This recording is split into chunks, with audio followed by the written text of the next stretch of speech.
ho amintsika manakariva ny fahasoavana sy ny fiadanana avy amin'ilay ankehitriny sy taloha ho avy ary amin'ny fanahy fito enolon'ny seza fiandanan'Andriamanitra. Amen.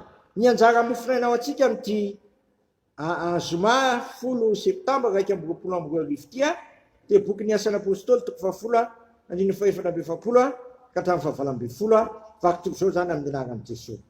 Raha mbola laza zany teny zany Petera dia latsaka tamin'izay rehetra nandeny teny ny fanahy masina. Ary talanjona ny mino izy amin'ny voafora izay niaraka tamin'ny Petera satria latsaka tamin'ny ditsilitsako ny fanomezana dia ny fanahy masina. Fa nandeha azy ny teny tamin'ny fiteny tsy fantatra sy nakalazan'Andriamanitra izy.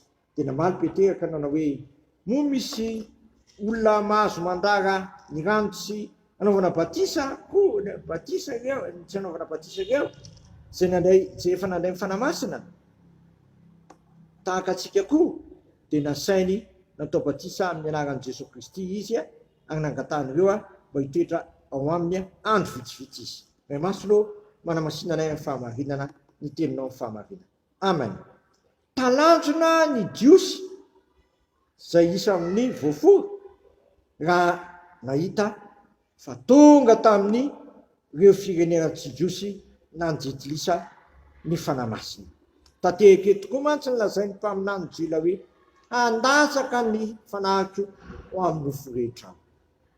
Tonga nahazo ny fanahy masina koa ny firenekafa. Teo anateny zany dia nanambary Petera hoe inona no manakana tsy hanaovana an'ireo batisa?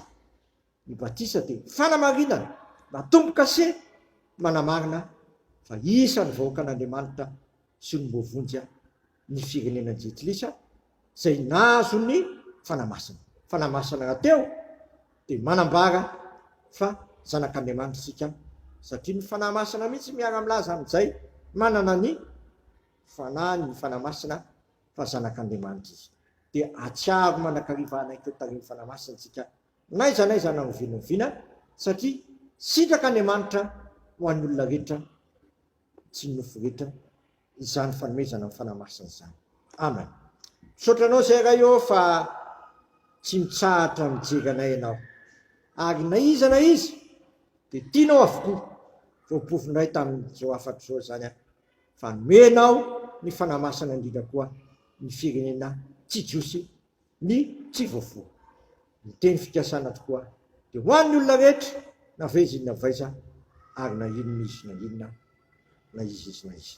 Dia tanterao aminay zany tompo mahatonga anay tsy ekeka foana fa atsiaro mitariny fananao masina ka sa hivavaka hoe anay zay ny an-danitra masina ny anaranao mitonga anay ny fanjakanao ataonay silaponao ity tany tahaka ny an-danitra minaniny amina sahazo anay ary mamelany ny amokay tahaka na melana zay menika taminay aiza mitondra anay mifakapanahy fa manafanay amin'ny ratsy anao ny fanjakana sy ny hery ary voninahitra manakizay.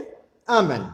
Tanterahany tompo amintsika ny zao todrano zay tononona amin'ny anaranay zanaka fanahy masina zao reso amin'ny finoana sy fanantenana ary fitiavana izany. Mitanareo ane ny tompo ka miaro anareo mampamirapiratra ny tavany anareo ane ny tompo ka manome anareo fiadanana matoky izay niantso anareo sady izany nanefa izany. Amen. Voninahitra ny eo an'Andriamanitra reny any amin'ny anaran'ny Ray sy ny Zanaka ary ny fanahy masina. Amen.